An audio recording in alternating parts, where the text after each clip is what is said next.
Ladies and gentlemen, hello, how are you? Today I wanted to talk about the Frontline mode in World of Tanks. Now, this is a new mode that has recently been released, and I have quite a few hours playing it, and I wanted to discuss what I felt about it and what I liked and disliked about it, and obviously go over the mechanics of how certain things work, your tier progress, combat reserves, rewards, things that you get to do, things that you don't get to do. Let's dive right into things.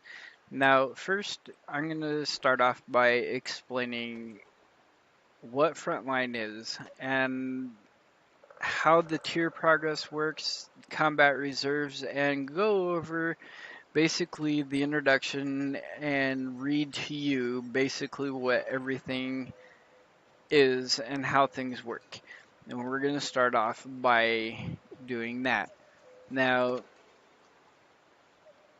the main features of the frontline mode is a 30 versus 30 players join the attack defense battle, which means that you have 30 players on the attacking side and 30 players on the defending side, each one of the teams doing a specific role. It's an objective-based gameplay on a 9 km squared map, clash of large numbers of Tier 8 tanks. It's a Tier 8 only battle. Respawn allowed for full engagement, which means that if your tank gets destroyed, you do get to come back and keep on fighting. Move the front line for full use of the battlefield. It's a very dynamic play. Average battle duration is around 23 minutes, maximum of 35. Now, as I said before, it's Tier 8 only. No FNs or buts about it, no other tiers get to join. Every player receives 2 special Tier A vehicles for use during the event, a T-32FL and a T-44FL. The T-32 is an American heavy frontline tank, and the T-44 is a Russian medium. Uh, Online time for Frontline is available during peak hours in the evening and even longer on the weekend. Simply select a Frontline game mode for the available mode from the available modes and join the battle. Respawn is allowed, which I already said. When your tank is destroyed, it's not the end of the battle. Just choose another tank from your garage and rejoin the action. Your deploy position depends on the battle situation. It's very objective based.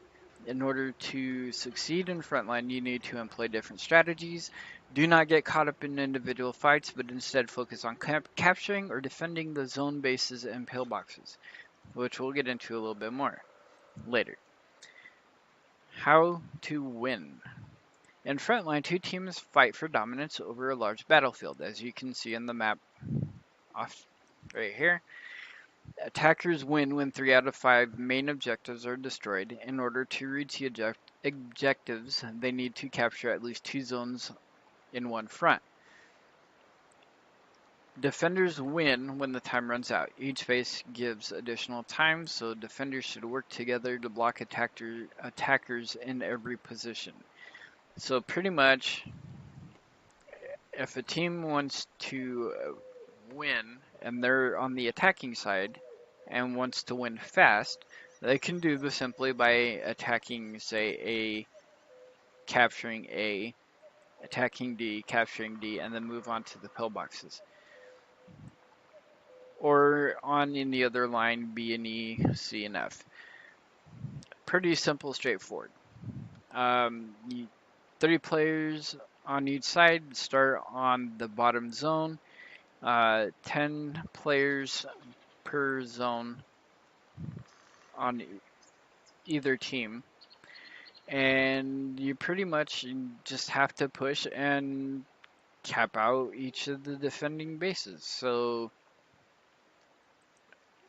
it doesn't get any simpler than that.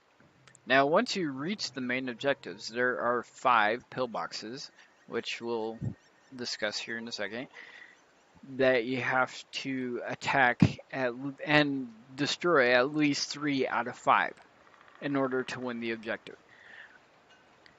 If the defending team prevents you from capturing 3 out of the 5, then they win. If you get the 3 out of the 5 when you're attacking, then you win. Simple as that. Zone mechanics. At the start of the match, only zone bases in line 1 can be captured. The initial battle time is 12 minutes to capture those bases.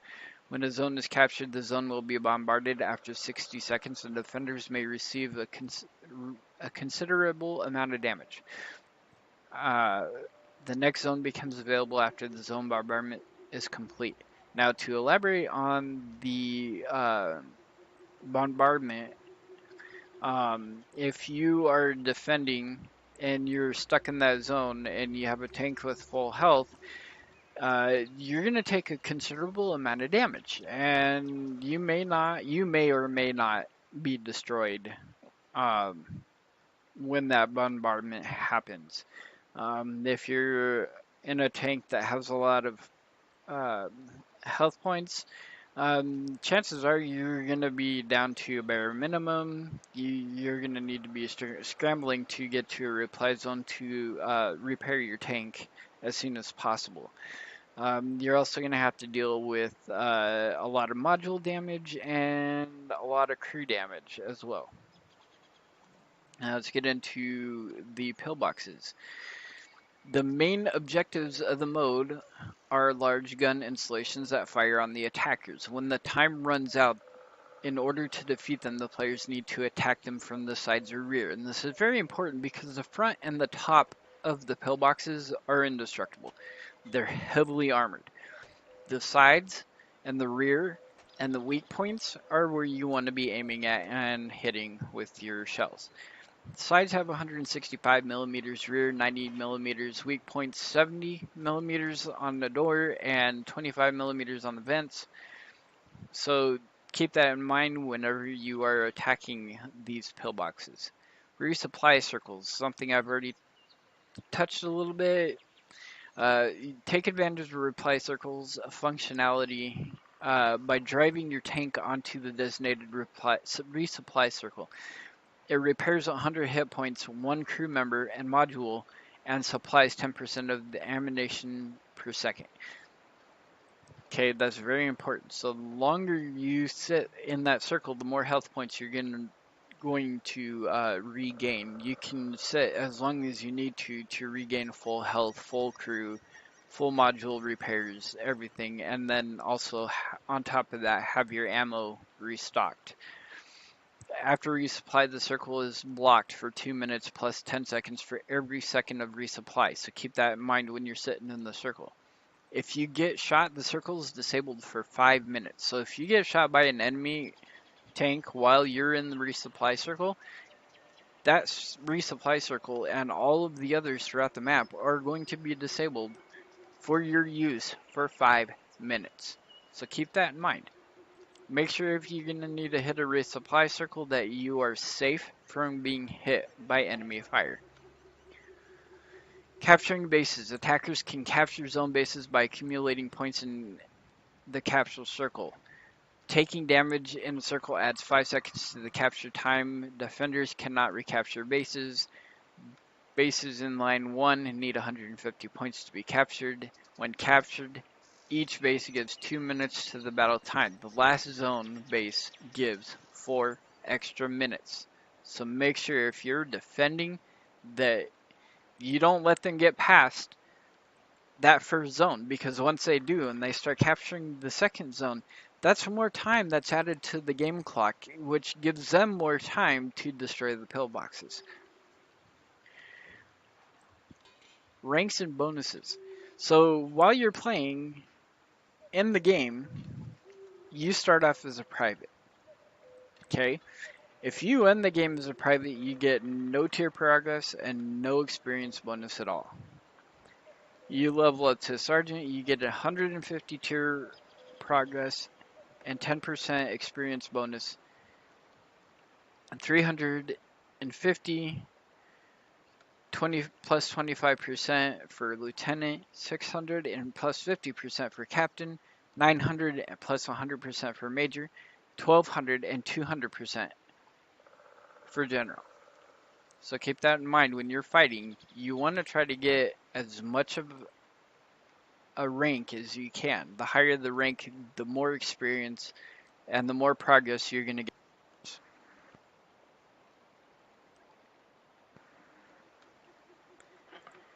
Okay, so we're going to move on now to combat reserves. Now, combat reserves come in very handy during gameplay. Okay, progressing your frontline tier will earn you supply points, and supply points is what you use to purchase your combat reserves and to upgrade them. Use these precious points to acquire and upgrade one of the most explosive new features in Frontline, Combat Reserves. The maximum level for each combat reserve is level 5. Okay, so keep that in mind. When you purchase and fully upgrade a combat reserve, it takes 6 supply points to do that. Just for one.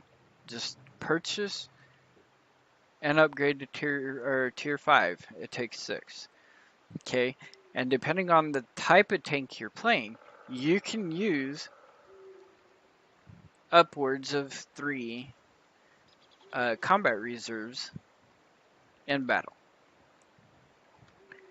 Okay, so the first one is airstrike. It's a ground attack plane that takes off and drops 40 bombs in a 50 by 30 meter area. Vehicles are lightly damaged and receive a stun effect for a maximum of 16 seconds, and that's just for tier 1.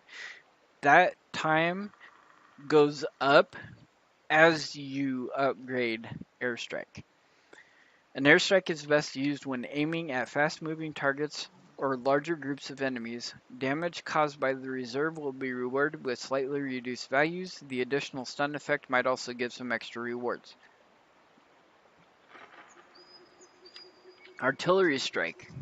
Artillery fires 16 shells in a 10-meter radius for 4 seconds. Now that 16 shells actually goes up the higher tier your artillery strike is. Vehicles in the center of that area are heavily damaged, while targets on the border can escape relatively unscathed. An artillery strike is best used when aiming at slow-moving targets with the intention of causing massive damage. Damage caused by the reserve will be rewarded with slightly reduced values. So keep that in mind. If you're a heavy tank just sitting around and not doing anything, that's going to be your worst enemy because those artillery strikes cause a lot of damage. And the higher tier that gets used on you, the more damage that's going to be caused because that's more shells that's being fired at you. So just bear that in mind whenever you're just sitting there. Engineering gives a consistent 30% resupply speed and 30% resupply circle refresh. Attackers receive plus 60% capture speed. Defenders deal 5 seconds delay to capture time on damaging an attacker. Additionally, attackers can be blocked from capturing altogether by occupying the capture circle. Engineering is best used for tanks with which you want to attack or defend zone bases or that plan to use resupply circles often.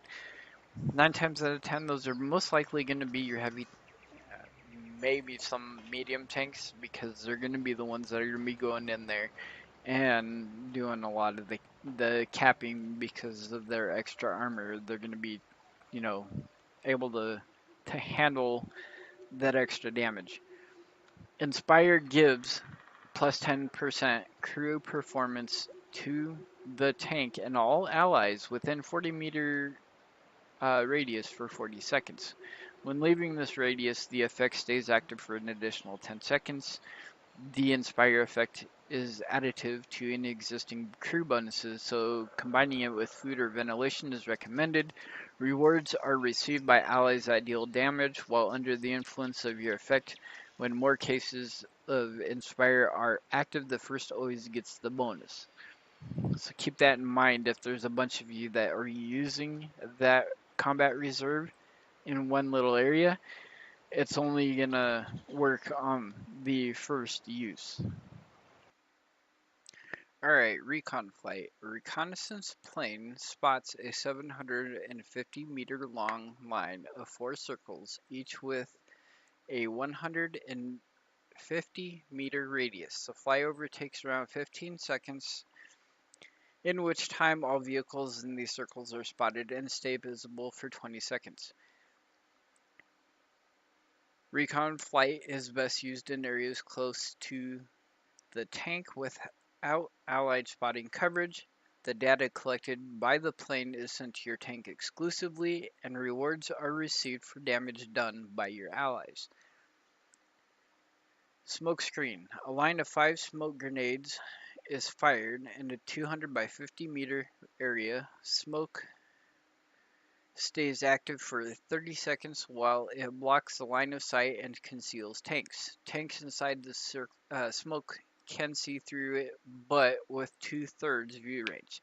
Smokescreen is best used to conceal your allies from enemy fire or create safe positions for spotting. Rewards are received when allied tanks become unspotted because your smoke and is able to deal damage to an enemy. Advanced. Which tanks are used in battle? I already said, it's tier A with at least one shell and full crew. The more tanks you have available, the more you're going to be able to use during the game mode. Tank classes and combat reserve slots. Each tank class can take a different amount of combat reserves into battle. Frontline gameplay favors some tank classes over others, and we want to give all classes the same chance to perform on the battlefield. Light tanks get 3, medium tanks and heavy tanks get 1, tank destroyers get 2, and SPGs get 3. Frontline economy. Frontline has a positive economy. There are various new bonuses for players, including hefty bonuses to the winning team.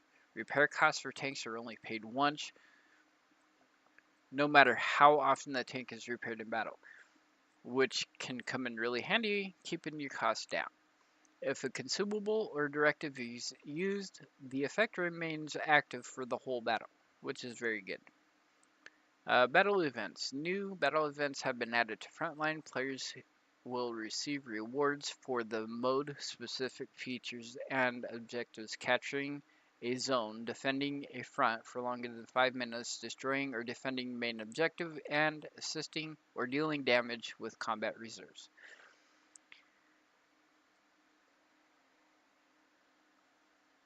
We'll discuss medals now. There are special medals for this game mode. Master Striker. As an attacker, capture a total of 100 base points or destroy an enemy main objective. Iron Shield. As a defender, deal at least 1800 damage to vehicles in zone bases or within 150 meters distance of the main objective. General of the Army. Be the player with the highest experience at the end of the battle and also receive the rank in General. Frontline Soldier. Achieve highest tier in the Frontline game mode. Supreme Gun, awarded to players who dealt and assisted the highest amount of damage during the battle, at least 10,000 combined. Small Army, awarded to Platoon, which destroys at least 20 enemy vehicles in one battle. Each platoon participant receives this title. Matchmaking. In Frontline, there's a custom matchmaker that balances the battle for the new gameplay requirements. Here's the most important rules. Teams are balanced with the number of tank classes and platoon players. Players are matched into fronts. There are 6 groups, 10 players each. A front, opposite groups, is matched in terms of its tanks and platoon players. There's a limit of 1 SPG for each group. The limit is also applied during the battle.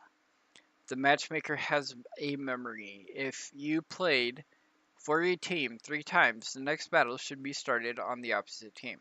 Note that players can choose whichever tank they want during the battle. This might lead to uneven distribution in tank classes, so keep that in mind. Deployment. If your tank is destroyed, you can redeploy in the battlefield after a short while. Every player has a pool of tank reserves that is shown on the battle HUD. If the pool is empty, you will need to wait for the next tank. Each player receives a new reserve tank every 5 minutes. Each player can have a maximum of 1 active and 2 reserves. After words new reserves are lost. The redeployment screen gives you the possibility to choose a new tank. If the strategic situation requires it, you can also change the spawn position to a different front. Please note that the shown spawn positions is just an estimation. It does not reflect the correct spawn point that is chosen for your tank. You'll notice that whenever you're in battle. Dynamic frontline. The spawn point on the battlefield is determined by an elaborate calculation. 1. What is the current battle situation in the front? If a zone was just captured, attackers will spawn closer to the enemy while defenders will never spawn in a dangerous zone. Where is the current front line? Number 2. The mass of all allied and enemy tanks are on any given position defines the center of the front line. 3. Where is the safe zone? Depending on your tank class, there is a certain safe zone for your tank. Heavy tanks will spawn a minimum of 300 meters from the front line, while SPGs already need 500 meters. 4. Which spawn points are available? Your tank should spawn as close to the front line as possible, but can never spawn too close to enemy tanks or in a dangerous position. Note, sometimes you'll have the feeling that your spawn too close or too far away from the action. Please consider there might be unspotted enemies or that other spawn points were blocked at the moment. However, we are working to improve the system with the data collected during this event. And you will notice that too. Lots more. Overview map. Open a larger version of the minimap, M by default, for a better overview of the battlefield. You can also send global messages there which will be received by all allies. Abandoned functionality. Are you stuck on the map somewhere? Use the abandoned functionality by holding J by default to leave your tank and start afresh. Now, I've had to use this function before. I was playing my STRVS1, wound up going somewhere that got me really stuck on my nose and I couldn't get out of it. Couldn't even get allies to help me out. It was just a really bad situation. Felt really bad. Felt like a horrible noob just for even getting in that position in the first place. So yeah, you just push and hold the J button, it'll destroy your tank and you'll go back to select another tank. New minimap. Adjust the visible area of the minimap with the mouse wheel while hovering it. The area defines the range in which you will receive communication from allies, excluding chat. Overtime. If a base is being captured when the battle time runs out, the match enters overtime. The battle will continue until all bases are cleared. Improved HUD. This includes new features such as messages, labels, and dynamic top bar, but also improvements to old features such as platoon invitations, status effects, or the result screen. Spectator mode. When you run out of tanks, be sure to try the free cam. This way you can plan your strategy until you're able to rejoin. You can also follow the tanks by focusing on them with your camera. Now, I'm going to say this. Yes, it's a good idea to have the spectator mode, but they really need to work on the sensitivity in which the spectator mode is used. The bare movement, barely any movement of your mouse will spin your camera, give you vertigo. Not a very good situation. It's very, very, very sensitive, including the WASD keys, which are used to move the camera front, back, left, right. So keep that in mind if you use it. Just be very, very careful. You can even, if you have a mouse where you can change the DPI, it or the sensitivity on the fly, it doesn't work. There's no way to adjust that sensitivity, so just, keep that as a reminder. Battle effects. In certain phases of the battle, the mode reacts by triggering map animations. In addition, the music has different rule set and new voiceovers are included. Now, that concludes the information about Frontline.